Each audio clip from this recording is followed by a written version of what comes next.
ho tsakotsakoina Tsakotsakoina.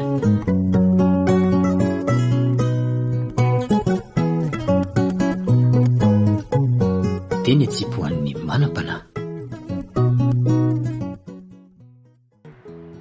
Ny olona everitsika ho miadana sy sambatra no matetika miafara amin'ny tena farahidiny.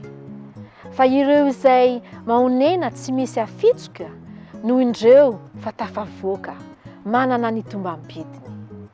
Koa tsy aleo aloha miafy, mahay mivesatra ny ngidiny, avy eo mivonona avy hatrany hibabo ny fahombiazana ka higagan'ireo mpitazana.